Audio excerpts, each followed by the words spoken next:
لیکن یہ تو خیر ہر آدمی جو شفیق توسی سے تھوڑی بہت واقفیت بھی رکھتا ہے جانتا ہے کہ 40 برس یہ اس زمانے کی عمر ہے کہ عمر میں سینکڑوں طوائفوں نے اسے رکھا، اچھے سے اچھا کپڑا پہنایا، عمدہ سے عمدہ کھانا کھلایا، نفیس سے نفیس موٹر رکھی، مگر اس نے اپنی گرہ سے کسی طوائف پر ایک دمڑی بھی نہ خرچ کی۔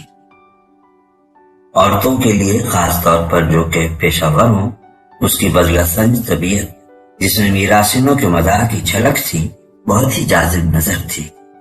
وہ کوشش کیے بغیر ان کو اپنی طرف کھینچ لیتا تھا۔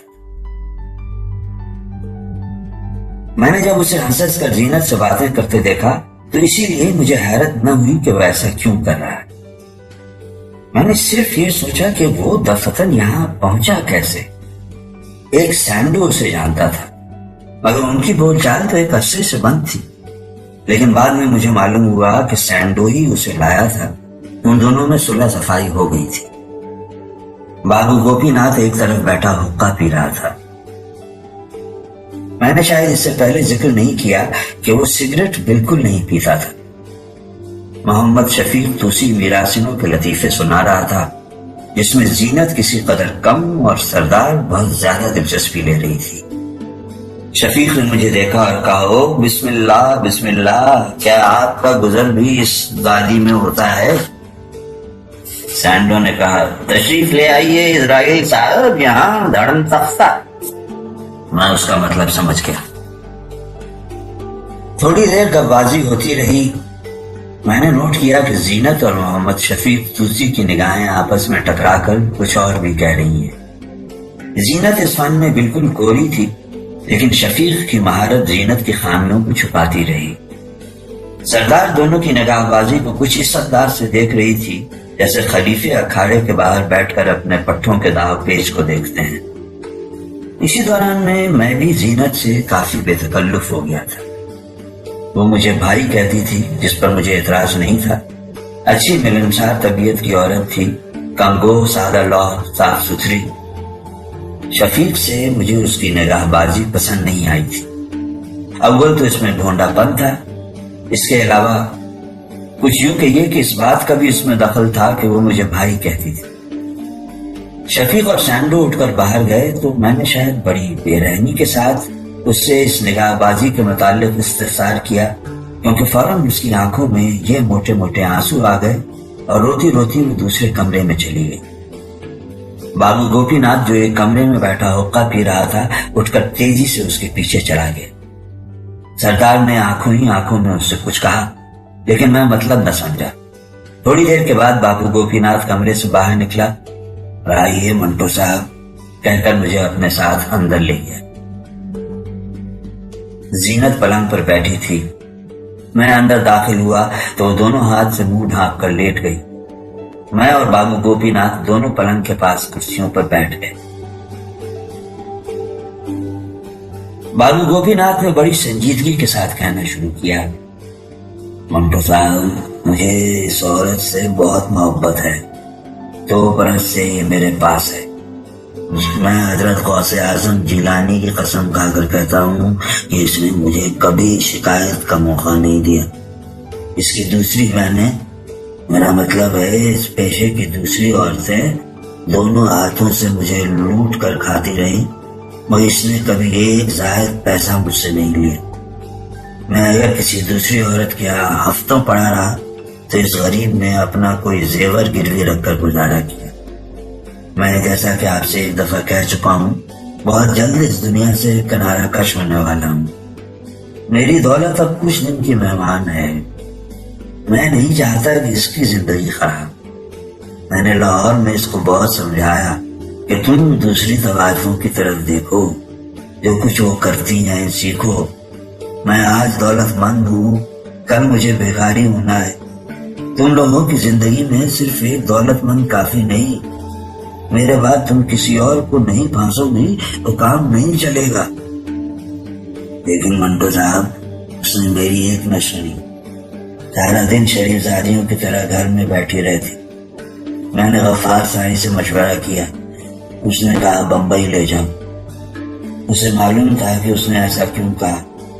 ممبئی میں اس کی 2 جاننے والی طوائفیں ایکٹریسیں بنی ہوئی ہیں۔ میں نے سوچا بمبئی ٹھیک ہے، 2 مہینے ہو گئے ہیں اسے یہاں لائے ہوئے۔ سردار کو لاہور سے بلایا ہے کہ اس کو سب کچھ سکھائے۔ غفار سائی سے بھی یہ بہت کچھ سیکھ سکتی ہے۔ یہاں مجھے کوئی نہیں جانتا۔ اس کو یہ خیال تھا کہ بابو تمہاری بے عزتی ہوگی۔ میں نے کہا تم چھوڑو اس کو، بمبئی بہت بڑا شہر ہے، لاکھوں رئیس ہیں، میں نے تمہیں موٹر لے دی ہے، کوئی اچھا آدمی تلاش کرو۔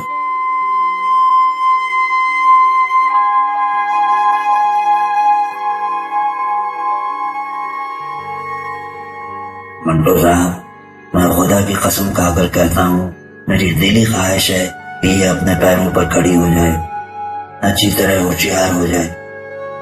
میں اس کے نام عجیب بینک میں 10,000 روپیہ جمع کرانے کو تیار ہوں، مگر مجھے معلوم ہے 10 دن کے اندر اندر یہ باہر بیٹھی ہوئی سردار اس کی ایک ایک پائی اپنی جیب میں ڈال لے گی۔ آپ ہی اسے سمجھائیے کہ چالاک بننے کی کوشش کرے۔ جب سے موٹر خریدی ہے سردار اسے ہر روز شام کو اپولو بندر لے جاتی ہے، لیکن ابھی تک کامیابی نہیں ہوئی۔ سینڈو آج بڑی مشکلوں سے محمد شفیق کو یہاں لایا ہے۔ آپ کا کیا خیال ہے اس کے متعلق؟ میں نے اپنا خیال ظاہر کرنا مناسب خیال نہ کیا، لیکن بابو گوپی ناتھ نے خود ہی کہا، اچھا کھاتا پیتا آدمی معلوم ہوتا ہے اور خوبصورت بھی ہے۔ کیوں زینو جانی پسند ہے تمہیں؟ زینو خاموش رہی۔ بابو گوپی ناتھ سے جب مجھے زینت کو بمبئی لانے کی غرض و غایت معلوم ہوئی تو میرا دماغ چکرا گیا۔ مجھے یقین نہ آیا کہ ایسا بھی ہو سکتا ہے، لیکن بعد میں مشاہدے نے میری حیرت دور کر دی۔ بابو گوپی ناتھ کی دلی آرزو تھی کہ زینت بمبئی میں کسی اچھے مالدار آدمی کی داشتہ بن جائے یا ایسے طریقے سیکھ جائے جس سے وہ مختلف آدمیوں سے روپیہ وصول کرتے رہنے میں کامیاب ہو سکے۔ زینت سے اگر صرف چھٹکارا ہی حاصل کرنا ہوتا تو یہ کوئی ایسی مشکل چیز نہیں تھی۔ بابو گوپی ناتھ ایک ہی دن میں یہ کام کر سکتا تھا، لیکن چونکہ اس کی نیت نیک تھی اس لیے اس نے زینت کے مستقبل کے لیے ہر ممکن کوشش کی۔ اس کو ایکٹریس بنانے کے لیے اس نے کئی جعلی ڈائریکٹروں کی دعوتیں کی، گھر میں ٹیلی فون لگوا دیا، لیکن اونٹ کسی کروٹ نہ بیٹھا۔ محمد شفیق توسی تقریباً 1.5 مہینہ آتا رہا۔ کئی راتیں بھی اس نے زینت کے ساتھ بسر کی، لیکن وہ ایسا آدمی نہیں تھا جو کسی عورت کا سہارا بن سکے۔ بابو گوپی ناتھ نے ایک روز افسوس اور رنج کے ساتھ کہا، شفیق صاحب تو خالی خولی جنٹل مین ہی نکلے، خصہ دیکھیے، لیکن بیچاری زینت سے 4 چادریں، 6 تکیے کے غلاف اور 200 روپے نقد ہدیہ کر لے گئے۔ سنا ہے آج کل ایک لڑکی الماس سے عشق لڑا رہے ہیں۔ یہ درست تھا۔ الماس نذیر جان پٹیالے والے کی سب سے چھوٹی اور آخری لڑکی تھی۔ اس سے پہلے 3 بہنیں شفیق کی داشتہ رہ چکی تھی۔ 200 روپے جو اس نے زینت سے لیے تھے مجھے معلوم ہے الماس پر خرچ ہوئے تھے۔ بہنوں کے ساتھ لڑ جھگڑ کر الماس نے زہر کھا لیا تھا۔ محمد شفیق توسی نے جب آنا جانا بند کر دیا تو زینت نے کئی بار مجھے ٹیلی فون کیا اور کہا کہ اسے ڈھونڈ کر میرے پاس لائیے۔ میں نے اسے تلاش کیا، لیکن کسی کو اس کا پتہ ہی نہیں تھا کہ وہ کہاں رہتا ہے۔ ایک روز اتفاقیہ ریڈیو اسٹیشن پر ملاقات، سخت پریشانی کے عالم میں تھا۔ جب میں نے اس سے کہا کہ زینت تمہیں بلاتی ہے تو اس نے جواب دیا، مجھے یہ پیغام اور ذریعوں سے بھی مل چکا ہے، افسوس ہے آج کل مجھے بالکل فرصت نہیں۔ زینت بہت اچھی عورت ہے، لیکن افسوس ہے کہ بے حد شریف ہے۔ ایسی عورتوں سے جو بیویوں جیسی لگیں مجھے کوئی دلچسپی نہیں۔ شفیق سے جب مایوسی ہوئی تو زینت نے سردار کے ساتھ پھر اپولو بندر جانا شروع کیا۔ 15 دنوں میں بڑی مشکلوں سے کئی گیلن پیٹرول پھونکنے کے بعد سردار نے 2 آدمی پھانسے۔ ان سے زینت کو 400 روپے ملے۔ بابو گوپی ناتھ نے سمجھا کہ حالات امید افزا ہیں، کیونکہ ان میں سے ایک نے جو ریشمی کپڑوں کی مل کا مالک تھا زینت سے کہا تھا کہ میں تم سے شادی کروں گا۔ 1 مہینہ گزر گیا ہے، لیکن یہ آدمی پھر زینت کے پاس کبھی نہ آیا۔ ایک روز میں جانے کس کام سے ہارنبی روڈ پر جا رہا تھا کہ مجھے فٹ پاتھ کے پاس زینت کی موٹر کھڑی نظر آئی۔ پچھلی نشست پر محمد یاسین بیٹھا تھا، مدینہ ہوٹل کا مالک۔ میں نے اس سے پوچھا، یہ موٹر تم نے کہاں سے لی؟ یاسین مسکرایا، تم جانتے ہو موٹر والی کو؟ میں نے کہا، جانتا ہوں۔ تو بس سمجھ لو میرے پاس کیسے آئی۔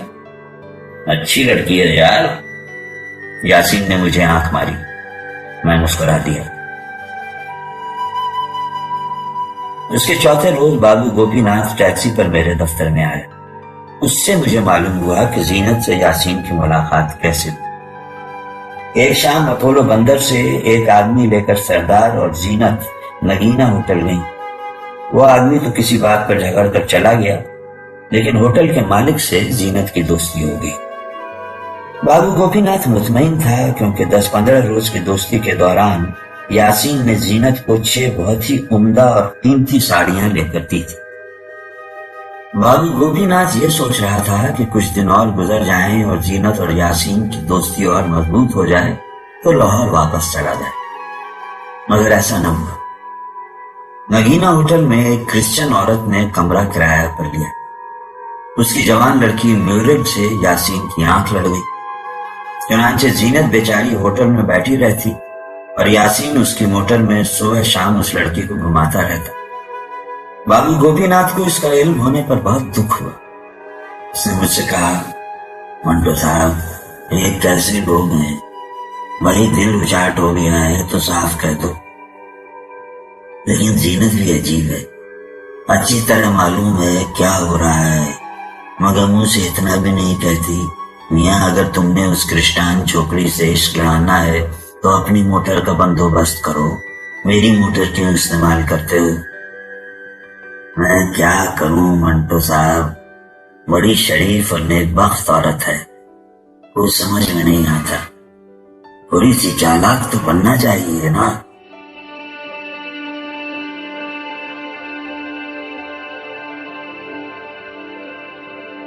یاسین سے قطع تعلق ہونے پر زینت نے کوئی صدمہ محسوس نہ کیا۔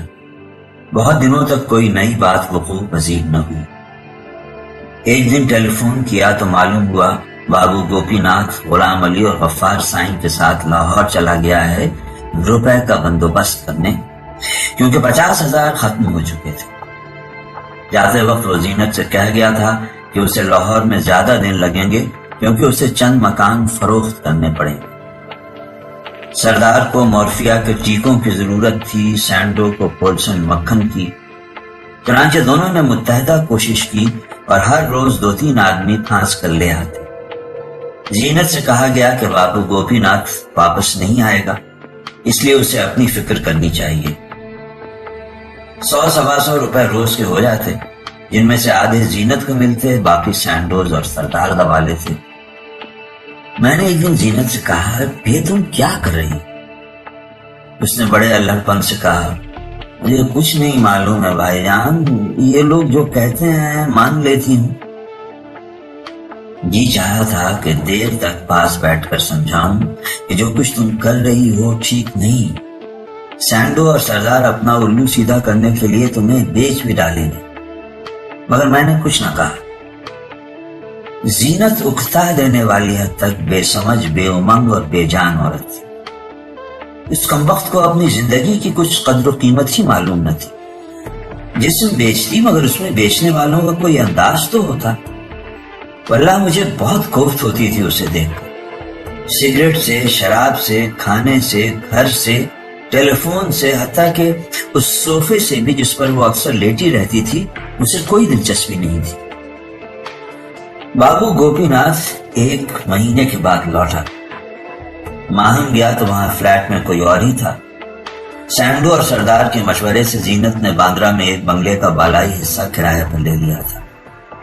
بابو گوپی ناتھ میرے پاس آیا تو میں نے اسے پورا پتہ بتا دیا۔ اس نے مجھ سے زینت کے متعلق پوچھا۔ جو کچھ مجھے معلوم تھا میں نے کہہ دیا، لیکن یہ نہ کہا کہ سینڈو اور سردار اس سے پیشہ کرا رہے ہیں۔ بابو گوپی ناتھ اب کی 10,000 روپے اپنے ساتھ لایا تھا، تو اس نے بڑی مشکلوں سے حاصل کیا تھا۔ غلام علی اور غفار سائیں کو لاہور ہی چھوڑ آیا تھا۔ ٹیکسی نیچے کھڑی تھی۔ بابو گوپی ناتھ نے اصرار کیا کہ میں ابھی اس کے ساتھ چلوں۔ قریباً 1 گھنٹے میں ہم باندرا پہنچ گئے۔ پالی ہل پر ٹیکسی چڑھ رہی تھی کہ سامنے تنگ سڑک پر سینڈو دکھائی دیا۔ بابو گوپی ناتھ نے زور سے پکارا، سینڈو۔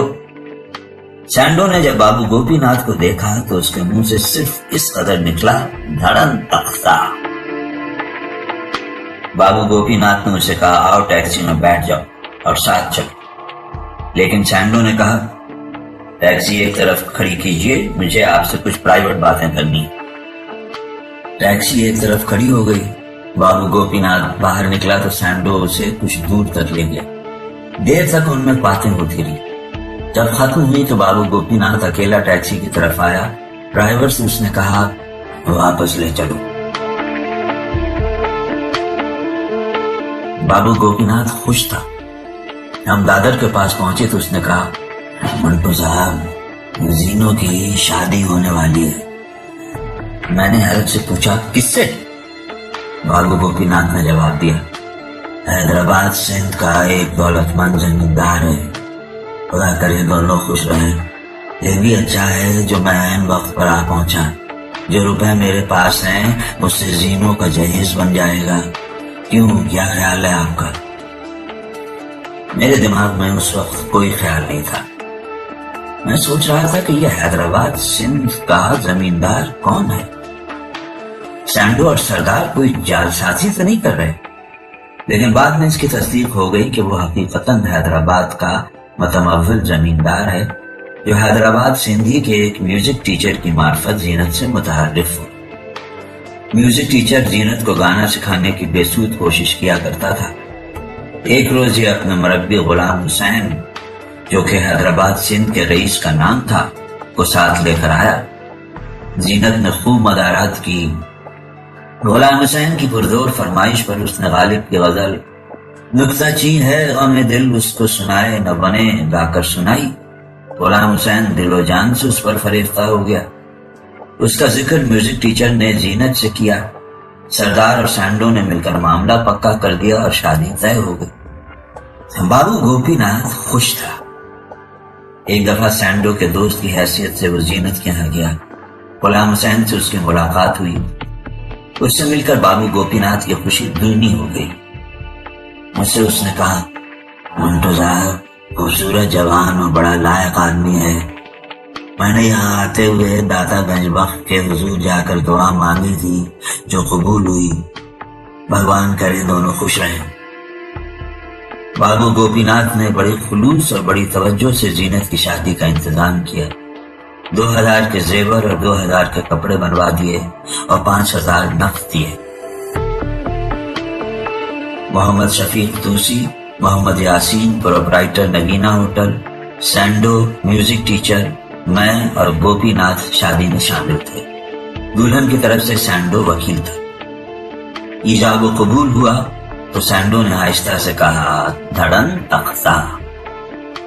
غلام حسین سرچ کا نیلا سوٹ پہنے تھا۔ سب نے اس کو مبارکباد دی جو اس نے خندق پیشانی سے قبول کی۔ کافی وجیح آدمی تھا۔ بابو گوپی ناتھ اس کے مقابلے میں چھوٹی سی بٹیر معلوم ہوتا تھا۔ شادی کی دعوتوں پر خورد و نوش کا جو بھی سامان ہوتا ہے بابو گوپی ناتھ نے مہیا کیا تھا۔ دعوت سے جب لوگ فارغ ہوئے تو بابو گوپی ناتھ نے سب کے ہاتھ دھلوائے۔ میں جب ہاتھ دھونے کے لیے آیا تو اس نے مجھ سے بچوں کے سے انداز میں کہا، منٹو صاحب ذرا اندر جائیے اور دیکھیے زینو دلہن کے لباس میں کیسی لگتی ہے۔ میں پردہ ہٹا کر اندر داخل ہوا۔ زینت سرخ زربفت کا شلوار کرتا پہنے تھی۔ دوپٹہ بھی اسی رنگ کا تھا جس پر گوٹ لگی تھی۔ چہرے پر ہلکا ہلکا میک اپ تھا۔ حالانکہ مجھے ہونٹوں پر لپسٹک کی سرخی بہت بری معلوم ہوتی ہے مگر زینت کے ہونٹ سجے ہوئے تھے۔ اس نے شرما کر مجھے آداب کیا، بہت پیاری لگی۔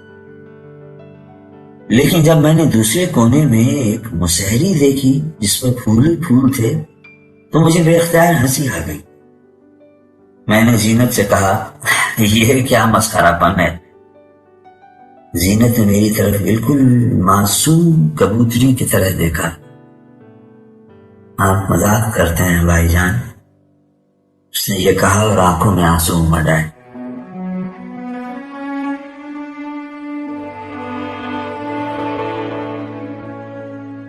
مجھے ابھی غلطی کا احساس بھی نہ ہوا تھا کہ بابو گوپی ناتھ اندر داخل ہوا۔